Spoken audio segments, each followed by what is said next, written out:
Ayer en la entrevista con Álvaro, la que se lo perdiera o el que se lo perdiera, pues tendréis el podcast en el día de ayer. Es una entrevista a Álvaro Martínez, un nutricionista y tecnólogo alimentario especializado en culturismo, entre otras muchas cosas.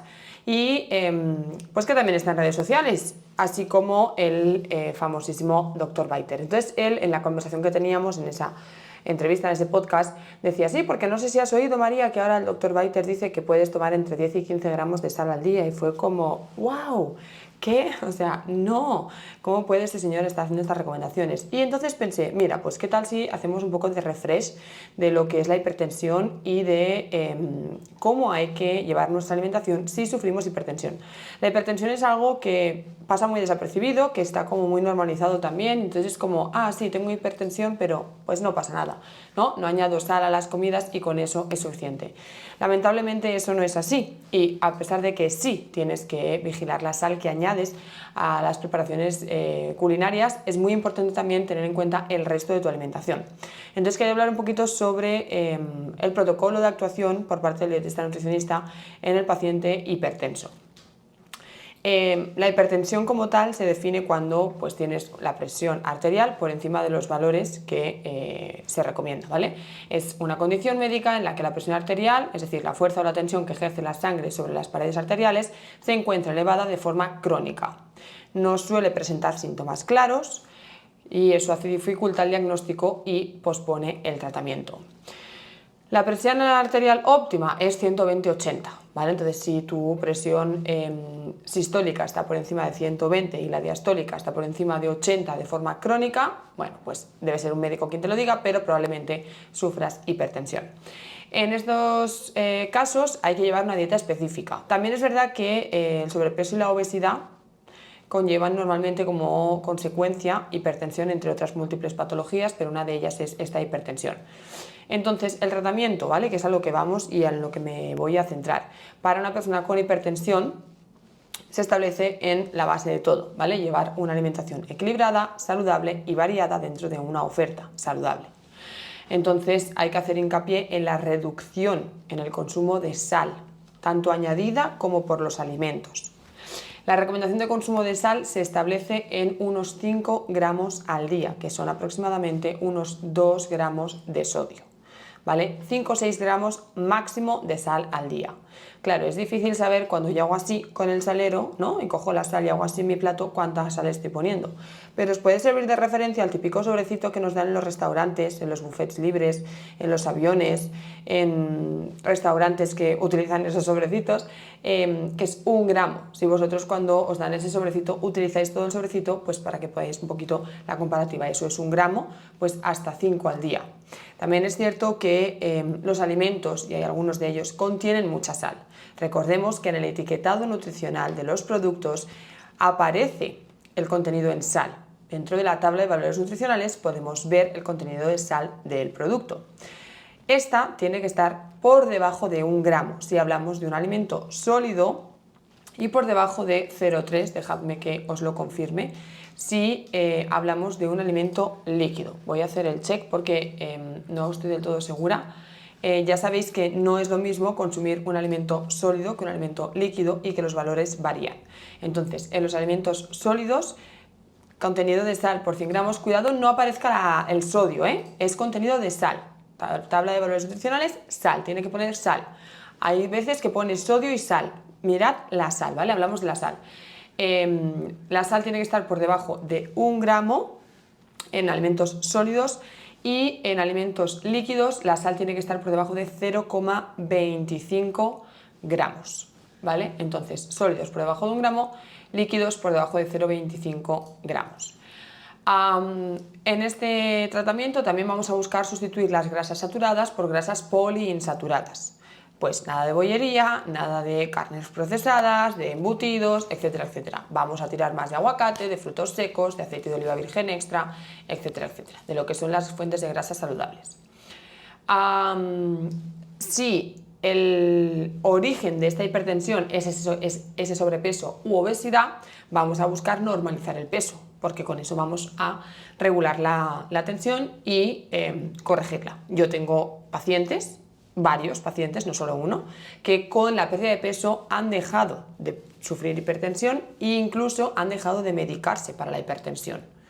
O sea, les baja tanto, les desnormaliza tanto la tensión arterial que no requieren de medicación y acaban retirándoles la medicación, ¿vale? Al final lo que pasa es que ese exceso de grasa presiona las arterias y genera esa presión. Entonces, en el momento que tú pierdes esa grasa y desaparece esa presión, se normaliza la tensión arterial. Entonces, alcanzar el normopeso estaría dentro del protocolo de actuación a la hora de tratar la hipertensión si viene derivada de ese problema de sobrepeso y obesidad. Es básico que haya un buen aporte de fibra, de frutas, de verduras y de vegetales en general, también de legumbres, ¿vale? Y también una buena fuente de potasio para contrarrestar el contenido o el nivel de sodio. Precisamente por esto, ¿vale? Porque el potasio va a ayudar a regular esa hipertensión, incluso a prevenir que aparezca en casos de riesgo como puede ser ese sobrepeso o obesidad. El consumo de alcohol se vincula estrechamente con la hipertensión, por lo que no se debería consumir alcohol si somos hipertensos. De hecho, no se debería consumir alcohol, ya lo sabéis, pero mucho menos si sufres hipertensión. Y el efecto del café, que es algo también muy polémico y con lo que hay mucho debate y mucha duda, ¿vale? La persona hipertensa puede tomar café. El efecto del café en la presión arterial es escaso y además de duración muy corta, por lo tanto no es necesario eliminar el café a pesar de sufrir hipertensión. Sí que evidentemente hay que moderar el consumo, un par o tres al día sin problema, pero no hay que dejar de tomar café, ¿vale? Lo que sí que tenemos que evitar es el regaliz, pero el café, un par de cafés o 3 al día sin problema. Si me voy a tomar más de 3, pues entonces ya lo busco sin cafeína, ¿vale? Pero el efecto de la cafeína en la presión arterial y sobre todo en este caso los pacientes hipertensos no es significativo y no es de larga duración. Entonces se puede tomar café con moderación. En cuanto a los alimentos recomendados y desaconsejados, pues en base a las pautas que he dado vamos a eliminar todo lo que es bollería, grasa saturada, carnes procesadas, salchichas, etc, etc, y todo lo que tiene mucha sal. ¿Qué alimentos tienen mucha sal y pasan desapercibidos? Pues por ejemplo, todo lo que son gazpachos, salmorejos, productos procesados saludables, que como son saludables parece que no pasa nada, pero realmente tienen un alto contenido en sal, ¿vale? Recordemos que el gazpacho y el salmorejo, que están ahora de temporada, son un alimento líquido, por lo tanto no sería 1 gramo de sal por 100 gramos, sería menos de 0,25. Yo no conozco ninguna marca de gazpacho que contenga menos de 0,25 gramos de sal por 100 mililitros de producto. Así que ojo con comprar los gazpachos y salmorejos hechos y con el contenido de sal que contienen. Después tenemos otros productos, por ejemplo, todo lo que son pescados en conserva, todo lo que son ahumados, embutidos, aunque sean del 95%, 98% de carne. Es otro producto saludable que puede pasar desapercibido porque como el jamón tiene 98% de carne y eso hace que ese jamón sea saludable, que aquí también hay asteriscos, pero bueno, creo que es saludable y no me doy cuenta de que tiene 3, 4 y hasta 5 gramos de sal por 100 gramos de producto, ¿vale? Recordemos que no deja de ser un cárnico procesado, que no deja de tener una recomendación de consumo a moderar y que además, si eres hipertenso, debes evitar su consumo por el alto contenido en sal, a pesar de que sea alto contenido en carne. ¿Qué más cosas? Pues por ejemplo, los quesos, que hemos estado viendo en esas neveras de los seguidores, muchísimo queso. El queso tiene muchísima sal, ¿vale? También hay que vigilar el contenido de sal de los quesos. Los panes, el pan, los biscotes, que también es un producto que pasaría desapercibido porque es 100% integral, porque solo tiene harina, agua y levadura y grano entero, etc, etc. Y puedo pensar, este pan es sano porque es integral, pero cuidado, ¿cuánta sal tiene ese pan? 2-3 gramos tranquilamente. También sería un producto que deberíamos evitar si sufrimos hipertensión, ¿vale? Entonces, productos muy cotidianos de nuestro día a día, que son sanos porque lo son, contienen mucha sal y eso hay que tenerlo en cuenta, ¿vale? En el momento en que a ti te dicen sufres hipertensión, tienes que cambiar tu estilo de alimentación, todo esto hay que tenerlo en cuenta. Todos estos productos de consumo diario que pasan desapercibidos porque en realidad son procesados saludables. Evidentemente la sal de adicción, o sea, la sal que yo añado, ya puede ser yodada, ya puede ser la sal que tú quieras, la más sana del mundo, que también hay que moderar el consumo. Lo ideal sería no añadir y en su lugar utilizar pues especias o limón, vinagre, otros aliños, otros condimentos, pero no añadir sal a las comidas o añadir lo mínimo. Esto es como con el azúcar. Al final la sal es un potenciador del sabor y lo que hace es potenciar el sabor de los alimentos. Entonces tú no puedes pasar de poner muchísima sal a una preparación a dejar de poner, porque eso te va a saber a nada, ¿vale? A la suela de un zapato. Entonces, ¿qué tienes que hacer? Pues si yo ponía así como 3 veces esparcida la sal, vamos a poner 2. Y cuando haya esparcido 2, voy a 1. Y luego cojo la mitad de la cantidad. Entonces voy reduciendo la cantidad. Como digo, tomar la sal en estas monodosis os puede ayudar, ¿vale? Porque, pues contando un poco la sal de los alimentos, vamos a repartir 3 de sal añadida, 3 de sal de alimentos, ¿no? Pues tienes 3 sobrecitos al día. Y si estás gastando 3, pues luego intenta gastar 2 y luego intenta gastar 1 hasta que consigas no gastar ningún sobrecito de sal, ¿vale? Es la manera, hacerlo de forma progresiva, porque así vamos reeducando a nuestro paladar. Igual que lo educamos en la reducción del azúcar y en la palatabilidad de los alimentos en cuanto al azúcar, al dulzor, tenemos que hacer lo mismo en cuanto a la sal y el sabor salado. Hay que enseñarle a percibir los sabores naturales de los alimentos sin la adición de sal. Y eso es cuestión de ir haciendo la reducción e ir acostumbrando a nuestro paladar, reeducar a nuestro paladar.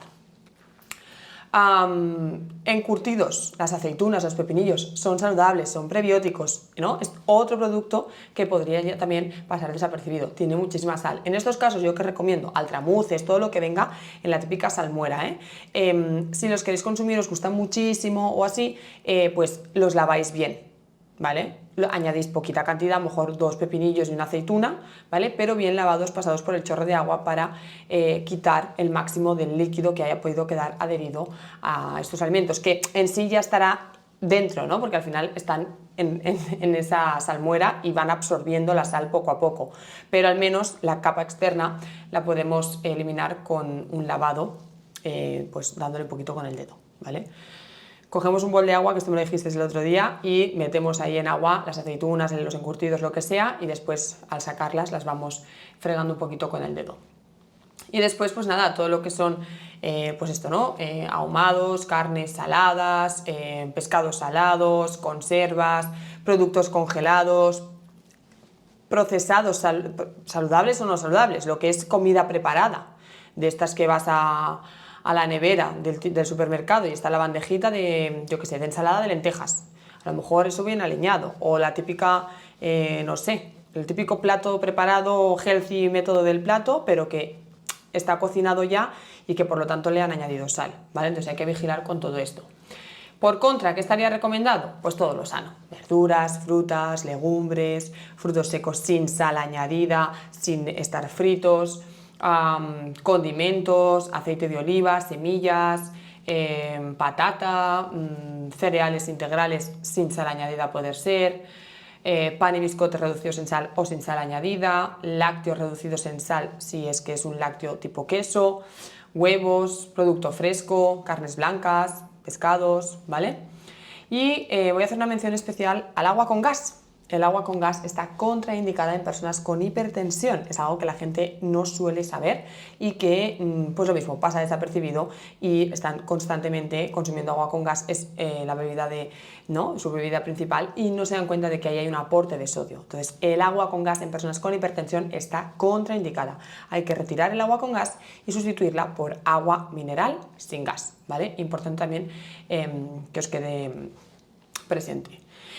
Y después, pues como siempre, acompañar todo esto con ejercicio, ¿vale? La práctica regular de ejercicio también nos ayuda a regular nuestra presión arterial. Hay una dieta específica para la hipertensión, que es la dieta DASH, de la que os he hablado en algún otro podcast. Podéis buscar DASH en el buscador de mi web, comentocommaria.com, y ahí os aparecerá, que es Dietary Approaches to Stop Hypertension, que es, bueno, dieta con el objetivo de reducir la hipertensión, que es un plan de alimentación enfocado en la reducción de la presión arterial mediante el consumo de alimentos ricos en calcio, potasio, magnesio y fibra, y la reducción de sodio por debajo de 3,3 gramos, ¿vale? Si queréis más información, pues tenéis ese podcast que os comento. Y bueno, si a través de un cambio de hábitos, de, bueno, pues no, la mejora de la alimentación, la práctica de ejercicio, reducción del estrés, lo que siempre os cuento, no hay una mejora, la normalización del peso, etc. No se consigue normalizar la hipertensión, pues entonces aquí ya valoramos con el médico la medicación pertinente, etc. ¿Qué pasa? Cuando tú vas al médico, el médico te dice, ¿tienes hipertensión? Te dice, tómate esta pastilla. Yo os digo, si el médico te ha dicho, si el médico te ha dicho, tienes hipertensión, tómate esta pastilla, tú intenta corregir tu alimentación, cambiar tus hábitos y ver si puedes evitar esa pastilla, porque va a ser crónica, ¿vale? Entonces, bueno, ese es mi consejo, que si el médico de primeras te da la medicación, tú a través de hábitos intentes evitar esa medicación. Y después, pues poco más. Evitar el tabaquismo también, si sois fumadores, pues no deja de ser otro hábito pues un poco saludable o no saludable, que además es un factor de riesgo añadido a la enfermedad cardiovascular junto con esta hipertensión, ¿vale? Entonces sería como más papeletas a esa lotería de la enfermedad cardiovascular. Y finalmente, pues nada, mencionaros que existe el síndrome de la bata blanca, que es pues cuando tú vas al médico y te pones nervioso y eso hace que la tensión te suba. Entonces las medidas de tensión frente a una bata blanca, un médico o incluso en la farmacia pueden dar resultados que no son realistas. Entonces en estos casos se aconseja educación para aprender a tomarte la tensión en casa y hacer las medidas en casa, ¿vale? Porque el simple hecho de ir al médico y de ver esa bata blanca, ¿no? Lo que impone un médico o un farmacéutico, genera unos nervios o genera una alteración que provoca la subida de la tensión y puede que dé valores erróneos, ¿vale? Así que en estos casos, que tengáis presente que esto existe, en estos casos pues habría que aprender a tomarse la tensión y tomarla en casa. Creo que no me dejo nada, en cualquier caso pues me dejáis un comentario como siempre y yo os leo y os respondo. Hasta aquí entonces el podcast de hoy. Muchísimas gracias a todos por estar ahí, seguirme, dar like, me gusta, porque cada mañana estáis conmigo y eso hace que yo pueda estar cada mañana con vosotros detrás del micro, así que simplemente gracias. Y como siempre os digo también, si queréis contárselo a vuestros amigos, familiares, vecinos, primos o conocidos, a cuanta más gente pueda llegar, a más gente podré ayudar. Recuerda, comiendoconmaria.com es tu plataforma online de alimentación y nutrición, donde tienes la academia online y la consulta con el servicio de nutrición y dietética, psicología y entrenamiento personal. De nuevo, muchísimas gracias. Nosotros nos escuchamos mañana viernes con Ana y sus recetas. Que tengáis muy feliz jueves y hasta pronto. Adiós.